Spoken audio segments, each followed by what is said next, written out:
হে everyone, আসসালামু আলাইকুম। Welcome back to my channel Sania Kabir recipe. শীতের শুরুতে একদম সহজ রেসিপিতে পারফেক্টভাবে কিভাবে খিরসা পাটিসাপটা পিঠা তৈরি করবেন সেই রেসিপিটা দেখার জন্য সবাইকে আমন্ত্রণ জানাচ্ছি। সহজভাবে সহজ রেসিপিতে সেরা স্বাদে যে কেউ এই রেসিপিটা ফলো করে এভাবে পাটিসাপটা পিঠা তৈরি করতে পারেন, সবাই খেয়ে অনেক বেশি পছন্দ করবে। পাটিসাপটা পিঠা তৈরি করার জন্য প্রথমে ব্যাটারটা তৈরি করে নিচ্ছি। একটা মিক্সিং বলে 1.5 কাপ পরিমাণ নিয়ে নিচ্ছি চালের গুঁড়ো, দিয়ে দিচ্ছি 1/2 কাপ পরিমাণ ময়দা, 3 টেবিল চামচ পরিমাণ দিয়ে দিচ্ছি গুঁড়ো দুধ, 3 টেবিল চামচ পরিমাণ দিয়ে দিচ্ছি চিনি আর 1 চা চামচ পরিমাণ দিয়ে দিচ্ছি লবণ। এখন একটা হ্যান্ড উইক্সের সাহায্যে নেড়ে চেড়ে সবকিছু খুব ভালোভাবে মিক্সড করে নিচ্ছি। আপনারা চাইলে বাজার থেকে কিনা প্যাকেট শুকনা চালের গুঁড়া কিংবা ভেজা চালের গুঁড়া দিয়েও কিন্তু পিঠার এই ব্যাটারটা তৈরি করতে পারেন। এখন অল্প অল্প করে নর্মাল পানি দিচ্ছি, পিঠার জন্য খুব স্মুথ একটা ব্যাটার তৈরি করে নিচ্ছি। পানিটা একবারে বেশি দিবেন না, এতে পাতলা হয়ে যেতে পারে। আর পিঠার ব্যাটারের ঘনত্বটা কিরকম হবে একটা চামচ দিয়ে নেড়ে দেখিয়ে দিচ্ছি। এই পর্যায়ে ব্যাটারটা অনেক বেশি পাতলা মনে হলেও এটাকে আমি একটা ঢাকনা দিয়ে ঢেকে রেস্টে রেখে দিব 30 মিনিটের মতো। 30 মিনিট পর কিন্তু এই ব্যাটারটা পিঠা তৈরি করার জন্য একদম পারফেক্ট হয়ে গিয়েছে। এখন একটু নেড়েচেড়ে দেখিয়ে দিচ্ছি। এর ঘনত্বটা কিন্তু এখন একদম ঠিক আছে, এটা বেশি ঘনও হয়নি আবার অনেক বেশি পাতলাও হয়ে যায়নি। এটাকে এক সাইডে সরিয়ে রাখছি আর পিঠার ভিতরের জন্য আমি খিরসাটা তৈরি করে নিচ্ছি। চুলায় একটি প্যান বসিয়ে দিয়ে 2 কাপ পরিমাণ দিয়ে দিচ্ছি লিকুইড মিল্ক। এখন আমি এর মধ্যে অ্যাড করে দিচ্ছি 1/2 কাপ পরিমাণ গুঁড়ো দুধ, 3 টেবিল চামচ পরিমাণ দিয়ে দিচ্ছি চালের গুঁড়ো। তবে চালের গুঁড়োর পরিবর্তে ময়দা বা সুজি দিয়েও কিন্তু এই খিরসাটা তৈরি করতে পারেন। এখন একটা হ্যান্ড উইক্স দিয়ে নেড়ে চেড়ে সবকিছু খুব ভালোভাবে মিশিয়ে নিচ্ছি। অবশ্যই সাথে সাথে নেড়ে দিবেন, নয়তো চালের গুঁড়োটা দলা পেকে যেতে পারে। দিয়ে দিচ্ছি 1/2 কাপ পরিমাণ গ্রেট করে রাখা খেজুরের গুড়, 3 টেবিল চামচ পরিমাণ চিনি আর স্বাদ মতো লবণ। এখন নেড়ে চেড়ে দিচ্ছি। আমি গুড় আর চিনিটা মিক্সড করে খিরসাটা তৈরি করছি, তবে আপনারা চাইলে শুধু গুড় দিয়ে বা শুধু চিনি দিয়েও এই খিরসাটা তৈরি করতে পারেন। এই পর্যায়ে আমি এর মধ্যে দিয়ে দিচ্ছি 1 চিমটি পরিমাণ এলাচের গুঁড়ো, এতে খিরসা থেকে খুব সুন্দর একটা ফ্লেভার আসবে। তবে আপনারা চাইলে এখানে আস্ত এলাচও থেতু করে দিতে পারেন। নেড়ে চেড়ে মিক্সড করে দিচ্ছি আর অনবরত এইভাবে নেড়ে চেড়ে খিরসাটাকে রান্না করে নিচ্ছি। গুড়টা দিলে খিরসার কালারটা কিন্তু অনেক বেশি সুন্দর আসে আর খিরসার টেস্টটাও আরও ভালো আসে। এভাবে নাড়তে নাড়তে যখন পানিটা টেনে গিয়ে খিরসাটা অনেকটা ঘন হয়ে এসেছে আর এই পর্যায়ে খিরসার কালারটাও কিন্তু খুব সুন্দর হয়েছে আর এটা গুড় দেওয়াতে কিন্তু এই কালারটা এরকম সুন্দর হয়েছে। এই পর্যায়ে আমি এর মধ্যে অ্যাড করে দিচ্ছি 1 টেবিল চামচ পরিমাণ ঘি। খিরসাটা চুলা থেকে নামানোর আগে একটু ঘি অ্যাড করে দিবেন, এতে খিরসা থেকে টাটকা ঘির একটা ফ্লেভার পাওয়া যায়। এখন আরও 3 থেকে 4 মিনিট এটাকে নেড়ে চেড়ে আরও কিছুটা ঘন করে নিব। তবে এর থেকে বেশি ঘন করার প্রয়োজন নেই, কারণ এই খিরসাটা যখন ঠান্ডা হয়ে যাবে তখন আরও কিছুটা ঘন হয়ে আসবে। এখন এটা চুলা থেকে নামিয়ে নিচ্ছি আর পিঠাগুলো তৈরি করে নিচ্ছি। একটা প্যান বসিয়ে দিয়ে টিস্যুতে হালকা তেল নিয়ে এভাবে প্যানটাকে মুছে নিচ্ছি। আর আগে থেকে পিঠা তৈরি করার জন্য যে ব্যাটারটা রেডি করে রেখেছিলাম সেখান থেকে একটা গোল চামচের সাহায্যে 1 চা চামচ পরিমাণ ব্যাটার দিয়ে এইভাবে প্যানটাকে ঘুরিয়ে রুটির মতো করে একটু শেপ করে নিলাম। এখন অপেক্ষা করছি রুটিটা একটা পাশ হয়ে যাওয়া পর্যন্ত। যখনই একটা পাশ হয়ে যাবে তখন যে খিরসাটা তৈরি করে রেখেছিলাম সেখান থেকে চামচ দিয়ে পরিমাণ মতো খিরসা এই রুটির উপর দিয়ে দিচ্ছি। এখন এই রুটিটাকে এভাবে উল্টে আমি রোলের মতো করে নিচ্ছি আর এইভাবেই কিন্তু পাটিসাপটা পিঠার ভাঁজ দেওয়া হয়। এইভাবে উল্টে উল্টে পিঠাটাকে তৈরি করে নিচ্ছি। এখন উল্টে পাল্টে 1 মিনিটের মতো এই পিঠাটাকে ভেজে নিচ্ছি। অবশ্যই জালটা কমিয়ে দিয়ে পাটিসাপটা পিঠা তৈরি করতে হবে, এতে কিন্তু পাটিসাপটা পিঠার উপরটা খুব স্মুথ হয় আর দেখতে খুবই মসৃণ লাগে। এই তো পিঠাটা ভেজে নেওয়া হয়ে গিয়েছে, পিঠাটা চুলা থেকে নামিয়ে নিয়েছি আর একইভাবে কিন্তু আমি সবগুলো পিঠা তৈরি করে নিয়েছি। কেমন লাগলো সহজ রেসিপিতে পাটিসাপটা পিঠা তৈরি করার রেসিপি অবশ্যই কমেন্টস করে জানাবেন। আশা করি রেসিপিটা দেখার পর পাটিসাপটা পিঠা খুব সহজেই তৈরি করতে পারবেন। রেসিপিটা যদি ভালো লাগে অবশ্যই ফ্রেন্ডস এবং ফ্যামিলির সাথে শেয়ার করবেন আর একটা লাইক দিয়ে আমার চ্যানেলটা সাবস্ক্রাইব করার অনুরোধ রইল। আসসালামু আলাইকুম প্রিয় দর্শক, সানিয়া কবির রেসিপি থেকে সবাইকে শুভেচ্ছা জানাচ্ছি শীতের পিঠাপুলি পর্বে। আজকের পর্বে আমি আপনাদের সাথে কোনো মিষ্টি পিঠা তৈরি করার রেসিপি শেয়ার করব না, আমি ঝটপট বানিয়ে নেওয়া যায় এরকম একটা ঝাল পিঠা তৈরি করার রেসিপি শেয়ার করব। এই পিঠাটাকে আমরা ঝাল পোয়া পিঠা বা ঝাল ডিম পিঠা বলে ডাকি। পিঠা তৈরি করার প্রসেসটা একটু ভিন্ন হলেও এটা খেতে কিন্তু ভীষণ মজার হয়। ঝাল পোয়া পিঠা তৈরি করার জন্য একটা মিক্সিং বলে 2 কাপ পরিমাণ নিয়ে নিচ্ছি চালের গুঁড়ো, হাফ কাপ পরিমাণ নিয়ে নিচ্ছি ময়দা আর স্বাদ মতো দিয়ে দিচ্ছি লবণ।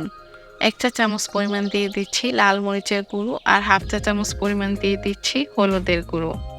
হাফ চা চামচ পরিমাণ দিয়ে দিচ্ছি ধনিয়ার গুঁড়ো আর হাফ চা চামচ পরিমাণ দিয়ে দিচ্ছি ভাজা জিরার গুঁড়ো।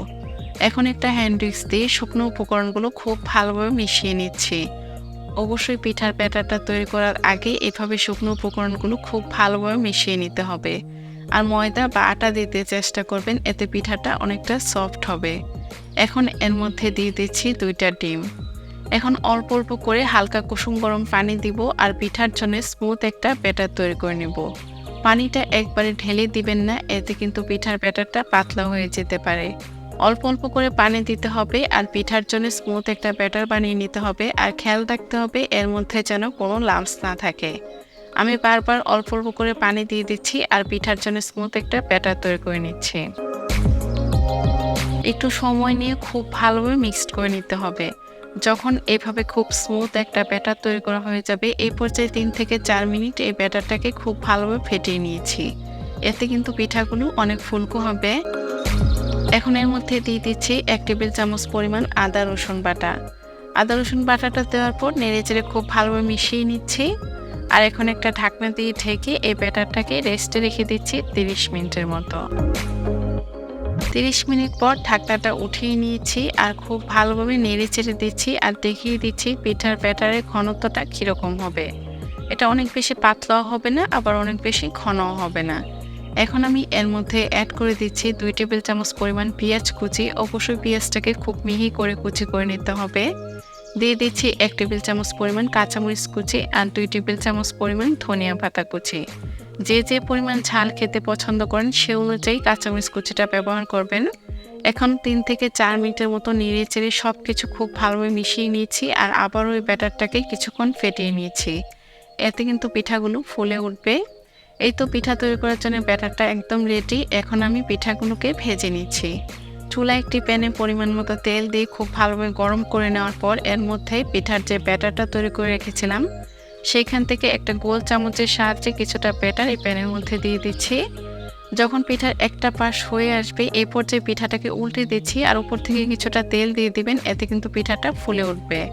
তবে নর্মাল যে আমরা মিষ্টি পোয়া পিঠাগুলো তৈরি করি সেরকম কিন্তু এই পিঠাগুলো ততটা ফুলে ওঠে না, আবার শেপটাও ততটা সুন্দর হয় না। তবে এই পিঠাটা খেতে কিন্তু ভীষণ মজার হয়। উল্টে পাল্টে হালকা লালচে করে পিঠাটাকে ফ্রাই করে নিচ্ছি আর এই একইভাবে কিন্তু আরও যে ব্যাটার আছে সেটা দিয়ে সবগুলো পিঠা বানিয়ে নিব। এই তো আমার পিঠাটা ভাজা হয়ে গিয়েছে, তেল ঝরিয়ে চুলা থেকে নামিয়ে নিচ্ছি আর পরিবেশন করে দেখিয়ে দিচ্ছি ঝাল পোয়া পিঠাগুলো দেখতে কেমন হয়েছে। দেখতে যেমন লোভনীয় লাগছে, খেতে খুবই মজার হয়েছিল। বাসায় ঝটপট কোনো অতিথি আসলে বা বিকালের নাস্তায় এভাবে ভিন্নভাবে একটু ঝাল পোয়া পিঠা তৈরি করতে পারেন, সবাই খেয়ে অনেক বেশি পছন্দ করবে। সহজ রেসিপিতে আজকের এই পিঠা তৈরি করার রেসিপি কেমন লাগলো কমেন্টস করে জানাবেন। ভালো লাগলে একটা লাইক দিয়ে প্লিজ আমার চ্যানেলটা সাবস্ক্রাইব করে রাখবেন। আজকের পর্বে আমি আপনাদের সাথে একদম নরম আর সফট করে কিভাবে পোয়া পিঠা তৈরি করবেন সেই রেসিপিটাই শেয়ার করছি। যারা পোয়া পিঠা তৈরি করলে পিঠাটা ফুলকো হয় না বা পিঠাটা বানানোর পর শক্ত হয়ে যায়, তার সকল টিপস সহ আজকের রেসিপিটা শেয়ার করছি। পুরো ভিডিওটা দেখবেন, আশা করি সবার কাছে ভালো লাগবে। এখন চলে যাচ্ছি পিঠাগুলো তৈরি করতে। তার জন্য একটা মিক্সিং বল নিয়ে আমি এর মধ্যে দিয়ে দিচ্ছি 1 কাপ চালের গুঁড়া আর দিয়ে দিচ্ছি 1 কাপ পরিমাণ ময়দা। চালের গুঁড়ার সম পরিমাণ ময়দাটা নিতে হবে, এতে পিঠাগুলো অনেক বেশি সফট আর ফুলকো হবে। এখন স্বাদ মতো হাফ চা চামচ পরিমাণ লবণ দিয়ে শুকনো উপকরণগুলো মিক্সড করে নেওয়ার পর এখানে আমি হাফ কাপ পরিমাণ দিয়ে দিচ্ছি খেজুরের গলানো গুড়। তবে মিষ্টির পরিমাণটা আপনারা আপনাদের টেস্ট অনুযায়ী এখানে বাড়িয়ে বা কমিয়েও নিতে পারেন। এখন হালকা কুসুম গরম পানি দিয়ে দিচ্ছি। পানিটা আমি একবারে দিব না, এভাবে অল্প অল্প করে পানি দিচ্ছি আর হাত দিয়ে খুব ভালোভাবে পিঠার একটা স্মুথ ব্যাটার তৈরি করে নিচ্ছি। তবে আপনারা চাইলে হ্যান্ড উইক্সের সাহায্যও করতে পারেন, তবে আমার মনে হয় হাত দিয়ে এইভাবে খুব ভালোভাবে গুঁড়িটাকে কষলে পিঠার ব্যাটারটা তৈরি করলে পিঠাগুলো অনেক বেশি ফুলকো আর পারফেক্ট হয়। এই তো আমার পিঠার ব্যাটারটা তৈরি করা হয়ে গিয়েছে। এর ঘনত্বটা কীরকম হবে আপনারা নিশ্চয়ই দেখেই বুঝতে পারছেন। এখন একটা ঢাকনা দিয়ে ঢেকে এই ব্যাটারটাকে রেস্টে রেখে দিব 30 মিনিটের মতো। 30 মিনিট পর পিঠাগুলো তৈরি করার জন্য আমার ব্যাটারটা কিন্তু একদম রেডি। এখন একটু নেড়েচেড়ে নিয়ে আমি চলে যাচ্ছি পিঠাগুলো ভাজার জন্যে। চুলায় আমি আগে থেকে একটা প্যানে পর্যাপ্ত পরিমাণে তেল বসিয়ে রেখেছিলাম। তেলটা যখন গরম হয়ে আসবে এই পর্যায়ে একটা গোল চামচের সাহায্যে কিছুটা ব্যাটার তেলের মধ্যে দিয়ে দিয়েছি। আর পিঠাটা কিন্তু একাই ফুলে উপরে উঠে এসেছে। এই পর্যায়ে আমি অল্প অল্প করে তেল একটা চামচের সাহায্যে দিয়ে দিচ্ছি, এতে পিঠাটা আরো বেশি ফুলকো হবে। এখন এভাবে উল্টে পাল্টে আমি পিঠাটাকে ভেজে নিচ্ছি।